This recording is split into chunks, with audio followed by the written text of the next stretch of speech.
Will more than two banks fail? Is it time to buy gold?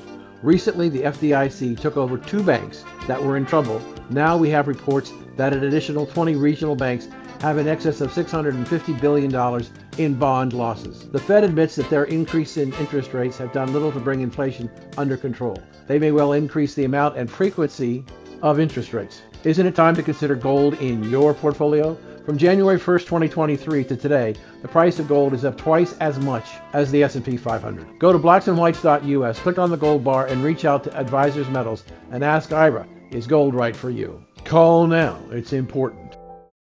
Welcome to Black and White, a conversation with Dan Perkins. It's time to bring all of us together to talk about the issues that concern us. It's time to hear from people who want to deal with only the facts. And it's time for you, as Americans, to re-engage in your right of freedom of speech. It's time for you to join me in the conversation on Blacks and Whites. Welcome back to Black and White, and joining me today is an old friend, co-broadcaster, Charles Butler, who lived in Chicago for a good many years and now is broadcasting out of Tampa, Florida. He was a founding member of Project 21 a long time ago, and we've been on each other's shows many times over the years. So welcome back, sir. Thank you, Dan. Dan, when did you write your first book, The Nile? 2011. That's how long we've been talking. We've been talking over 13 years. Right. Believe it or not. Unbelievable. Unbelievable. And we're still good looking. And we're still good friends. Yes, absolutely. Over the years. So I invited Charles on today because of what we had when the president of the United States went to Howard University for the commencement address. And he said that the greatest threat to America is white racism. I just couldn't believe it. And then there was somebody, a student in the audience, who turned around with a sign, held it up to the entire graduating class, who disagreed with the president.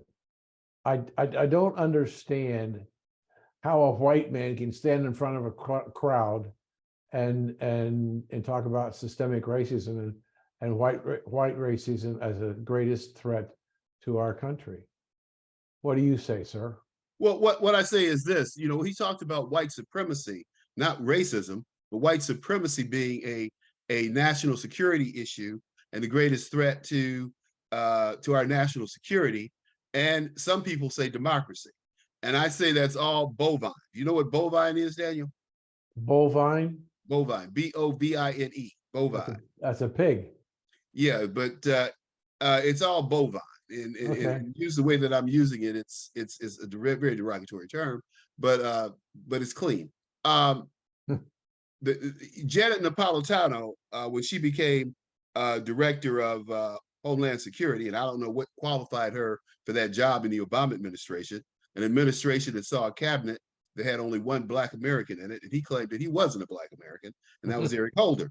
So this started in 2009 with these people claiming that white supremacy was a great threat to American democracy and to our way of life, which is totally BS for those of you who don't know what bovine is. So I'll get it up from the pig to the bull, okay?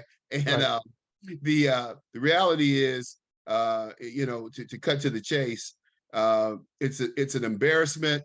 It's a disservice to these young people who've worked hard for 4 years to get through school. This is one of the esteemed Black universities in the HBCU system. There are 120 HBCU schools throughout the U.S. and this is one of the oldest and one of the best. In fact, Kamala Harris is an alumni of Howard University, as is numerous of my friends. So it's an insult to the parents. It was an insult to the students and a waste of their time to hear this 1960 rhetoric.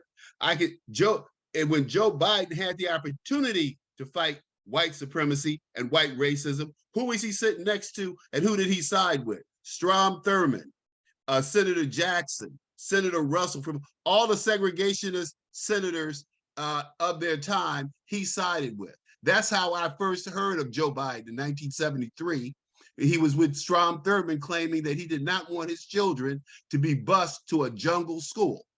That's not Charles Butler saying that. That's what Joe Biden said. I can pull up the clips and play them for you. So what I don't understand, I keep hearing this white supremacists and race white, but Charles, what we have going on, this is one of the things that really disturbs me. We have in our public school system white children who are being taught that their parents are racist and evil, and that they're white racist, and that they're creating a division within the country at the school level, putting children against their parents over an idea that there's systemic racism or there's white nationalists or whatever that are bringing our country down. And I'm amazed at the number of people who are willing to accept that. Well, I think, there's a lot of stuff going on here about race, and it's all being convoluted. And then you throw in this DEI, diversity, equity, inclusiveness. I say it's DIE, it needs to die. And the reason is because critical race theory is a law school level discourse and course. It's not taught in elementary schools. It's not taught in high schools. It's a law school. The real issue is it's about the racial discrimination in the legal system, which I've experienced myself, and most Black men in America have, regardless of your class, your education, your job. I had a 3-star admiral who was driving from Orlando to New York, was pulled over by 3 state troopers in North Carolina, handcuffed because he said he was an admiral. They handcuffed him, bent him over a car on a hot hood, and were laughing until his wife, who was following them, came up and said, "What's going on?" They said, "Well, we pulled your husband. We pulled him over because he claimed to be an admiral." She said he is an admiral. He's a 3-star admiral. And, it went on from there. Now, Dave didn't make a big issue of that, which is what Black people don't do, and it's a big mistake. It's always a big mistake. I have always made an issue out of racial injustices that were done to me. Like the last one was a police officer pulling me over at Park City, Utah airport at 2:00 in the afternoon and pulling a gun on me at the airport because I was doing 10 mile an hour instead in a 5 mile an hour zone. So these are the kind of things that the NAACP needs to be fighting, not whether or not a grown ass man with a penis can go in a woman's bathroom. Okay, I mean, they've just lost all focus. This whole race thing, the whole inclusion thing has been blown out of proportion and is nonsensical. And Daniel, all of this started because Black people wanted to be given an opportunity to pursue the American dream. And just let's take a digress for a second here, because people need to understand that the civil rights movement was about middle-class Blacks being able to, who had money in their pocket, being able to stop at a restaurant and eat on the side of the road without going to the back of the restaurant to get their food. I experienced that as a child. We didn't go to those restaurants. We took our own food. So we were self-contained, but we did have to stop for gas. And when we stopped for gas, the men would go in the bushes and use the bathroom, and the women would go in the bushes and use the bathroom. But my cousin, who was on his deathbed, because they never told us we couldn't use the bathroom, me and my brothers, the 3 of us. And my cousin on his deathbed, who was from the South and helped my dad drive from Detroit to the South, the thing that he was talking about that most amazed him was he said, "Those white people never said anything to you boys about using the bathroom." Because we always thought that we were taking too long in the bathroom, and that's why my daddy and my cousin were going in the bushes to the bathroom, and my aunt. So when you see a woman squatting on the side of the road behind a blanket, relieving herself, that's what the civil rights movement was about. It wasn't about poor ass Black people or white people who didn't want anything, because you got a lot of white people who didn't want anything. When you talk about welfare, the majority of people on welfare are white. But when you see stories on welfare, It's always black folks. I don't care if it's NBC, any of them. You know, any derogatory thing about programs that are helping Americans, it's always some black person who's supposed to be lazy and da da da da. Not the case. Affirmative action. A lot of people scrounge against affirmative action. When I got out of school in 1975, when I got out of college, University of Michigan, you didn't get hired as a white collar employee in these companies at Xerox, IBM, Ford, GM. They did not hire blacks in white collar jobs. They did white people though, my classmates. Those are the kind of things that affirmative action was set to level the playing field, not unqualified people, as was sold to the American public. And by the way, the NAACP supported that attitude because they had all these Jews in their group. I mean, it's deep, man. In my book, all this is coming out in my book, man, about this stuff, because the father of affirmative action, Arthur Fletcher, was really my political godfather. I talked to Art for 30 years almost every day. So the thing that we've got about a minute and a half left in this segment, the thing that I having difficulty understanding is that it appears, with the exception of perhaps Dr. Martin Luther King, the leadership of the civil rights movement and racism and critical race theory and all these things are white elitists. They're trying and to black tell elitists. and black elitists, because at the end of the day, as you well know, Daniel, black people do not support defunding police. They want more police.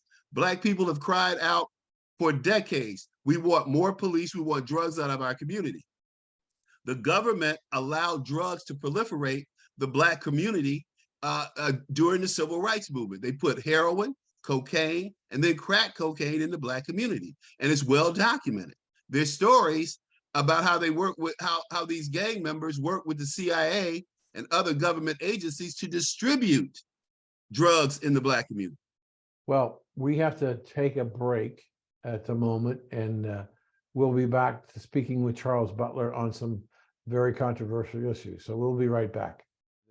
Inflation for most people is causing them to use their credit cards to try and make up for income shortfalls. How big is this problem? In the second quarter of 2022, Americans added $46 billion to their credit card balances. Some of that could be you. The Federal Reserve Consumer Credit Report showed that the rate of interest on credit cards went from 14.56 to 16.65%. Those Americans struggling with credit card debt saw their delinquency rates escalate from 1.66% to 1.81%. The Cambridge Debt Consolidation Program may be able to help you reduce the interest rates by 2/3 and cut your time to pay off the debt from 30 years to as little as 5 years. If you're struggling and you want professional and objective help getting your credit house in order, then call 1-855-435-2066. Welcome back. We're speaking with my friend Charles Butler, and we're going to move to a very controversial and hot topic, and that is illegal immigration. Charles, we are seeing in major blue cities the deportation of illegals who are coming into those cities into other cities throughout the state. And there are lawsuits being filed, and parents are complaining that they're putting illegals in schools, libraries, all kinds of places that were meant for the public good. They're squandering and filling them full of people. Yep. In addition, with the increased number, as the mayor of New York is saying, we don't have any more money. They've used all the money to pay for hotel rooms for illegals, to the extent that U.S. citizens who are homeless are being driven out, and wind up on the streets in tents. Okay. And so I'm concerned that we're misinforming the public about what the heck's going on. They are. But Dan, I want to go back to our first topic, which was Biden and the white supremacy issue, and in the Obama administration. Both of these administrations are pushing the white supremacy issue. I say this: I have seen a white supremacist in the last 30 years, but I have seen young Black men shooting other Black people. And I'm afraid, as other Blacks are afraid, regardless of where you lived in Chicago, whether it was downtown or on the west side of town, which is rough. And I mean, people killing each other, bullets flying everywhere like the Wild Wild West, or the South Side. We are more afraid of a young Black boy looking like our grandchild coming up to us, carjacking us at gunpoint, shooting us, or being in the wrong place at the wrong time when bullets are flying. So the real issue and the real threat to Black Americans are other Black Americans. And I got an article out about it. It's all statistically supported, but over 80% of crimes that happen are Black on Black, over 80% of crimes that happen are white on white. And it's about 14% white on Black and 8% Black on white crimes. I mean, those are the statistics. So people can say what they want. The bottom line is white supremacists are few and far in between. Okay. So your second question, illegal immigration. This is something that is absolutely intolerable, that they're letting these people come into our country. Let me say this. The 9/11 Commission said the illegal aliens coming across the border are a security threat to national security. Let me repeat. The 9/11 Commission paper concluded that illegal immigration was a big component of terrorists coming into this country. Where did that threat go? Those are the real threats. I said, these people are coming here. Diseases that were eliminated from American society, measles, dengue fever, tuberculosis, and smallpox or chickenpox, all have been eliminated from American society. Polio, eliminated from American society until these people are bringing it in because they're not vaccinated. Those are the real issues. But more importantly, immigration, whether it was legal or illegal, has always negatively impacted Black Americans. I don't care if it was when the Irish came over, or when we opened the floodgates in the 20s and let the Europeans come over, or when we opened the floodgates in 1965 and let everybody come into this country. And in my opinion, the Immigration Act of 1965 was a death knell to civil rights for Black Americans. And the Democrats pushed through that Immigration Act, sponsored by Ted Kennedy and gleefully signed by Lyndon Baines Johnson, to keep Blacks down. Because historically, immigrants have always been hired before Blacks. That's just, just the numbers. That's just the facts. Which is going to be the name of my new show, by the way. So I understand what you're saying, that Blacks have been disproportionately affected by illegal immigration, and legal immigration. We have 43 million foreign-born citizens in this country. There are way too many foreign-born people in this country. We need to stop immigration totally, unless the person has a specialty that we need. We don't need any more poor, ignorant, I want to make a better. We don't need any more of that. We have enough people here who are trying to make a better life for themselves. I want to cut off immigration unless that person has a special ability. But I've been a nationalist, Danny, you know this. I've been a nationalist all my life. I've never been a globalist. I've always been about putting Americans first. I don't care about the Chinese. I don't care about the Mexicans. I don't care about none of them. I don't have any sympathy or empathy for any of them. Like in Africa, I've been all over Africa. I'm sorry. You got people who walk for a day just to get a bucket of water so they'll have drinking water. And people are, I want to go back to Africa. I ain't going back to, I'm an American. I'm keeping my Black behind right here. There was an interesting article recently that I read, Charles, that talked about the issue, and I'm not trying to open the issue of reparations. I just wanted to point something out. That is, as of today, 1 in 5 Black Americans were not born here. True. They are part of that immigration that you talked about. True. came here. 1 in 5. True. 20% of the black population It's foreign is not born. entitled to reparations because That's they right. weren't They're born foreign here. born.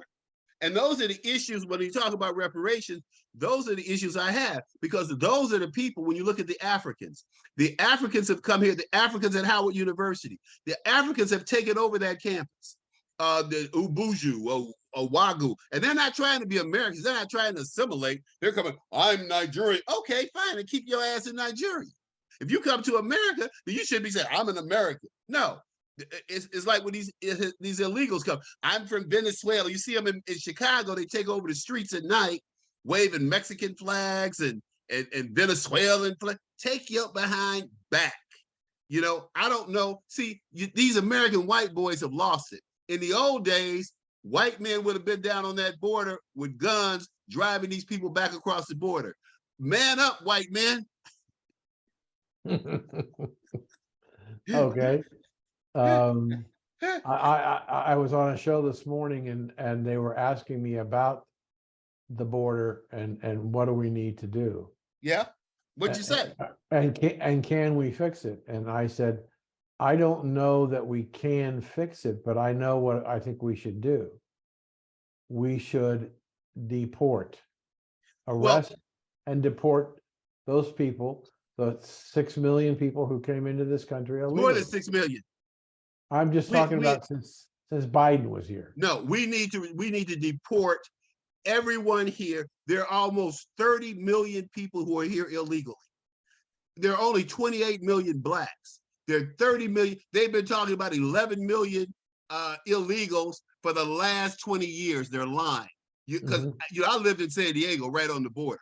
So I saw people coming across the border constantly, whether they just walk across, you just walk across. These women walk across, squat on the side of the sidewalk and have a baby, or they'll call an ambulance. And now they're supposed to have an anchor baby. No, that baby may be an American citizen, but but they don't have any.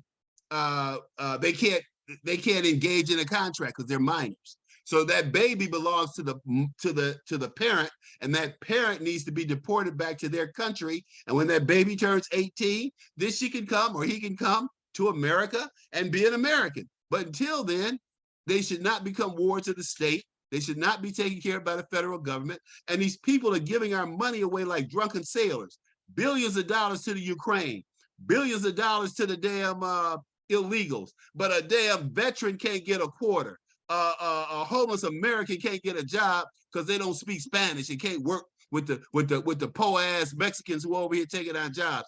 Those are the realities, and people need to get angry, and people need to vote these damn politicians out who are not forcefully standing up for them and their rights. Do you think, Charles, we got about a minute and a half? Do you think that'll ever happen? Yes, sir. Because people are angry now. And they're angry at what? They're angry about illegal immigration.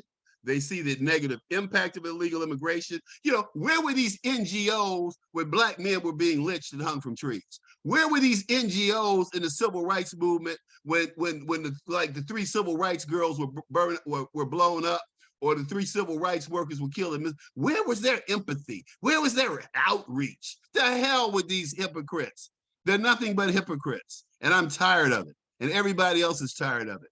We need to get back to the basics of being traditional Americans. As I say, these kids at Howard, as I said in my article, they just want to pursue the American dream. All of this white supremacy. No, these kids wanted Biden to finish his dumbass speech. They wanted him to finish his dumb speech so that they could get out and pursue the American dream. One kid had a job at Deloitte. Another woman had a job in the government. You know, these kids just want to get out, make money, and enjoy America and be American citizens. Biden, Obama, all the Bernie Sanders, all these socialists, now AOC is the president of the New York Communist Party. What? Well, unfortunately, Bud, we're out of time. Did I give you enough content?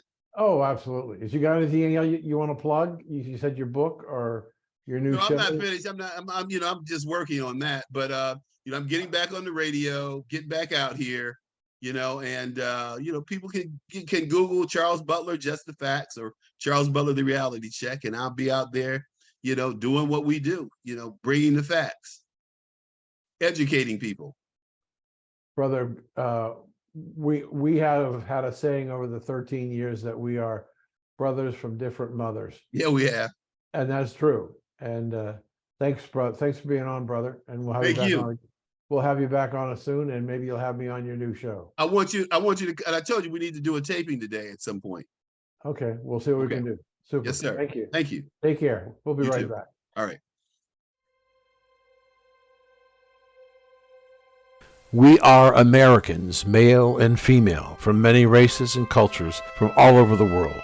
One thing above all else is we are patriots who protect our nation and defend, when necessary, our Constitution from attacks both foreign and domestic. Today, as American patriots, we must take back our country from those who want to destroy it and us. We must start by taking back our children and their education. Parents, not unions, should be in charge of our children's education. We must be sure that they are taught about the greatness of America and its people. Our children should not be indoctrinated with the belief that parents are racist and are evil and trying to destroy the world. As patriots, we must take back our country from foreign nations who want to destroy us and our way of life. Yes, as patriots, we want America to be first. We want an open and fair trade policy, energy independence, safe cities, and secure borders where we can grow and prosper as a nation of free people. Become an American patriot. Help take back America by voting Republican in the November 8th election. Thank you for joining us today, and we'd like to hear your comments or questions. So go to bwradionetwork.com. That's bwradionetwork.com, and give us your questions or comments. And thanks for joining us today.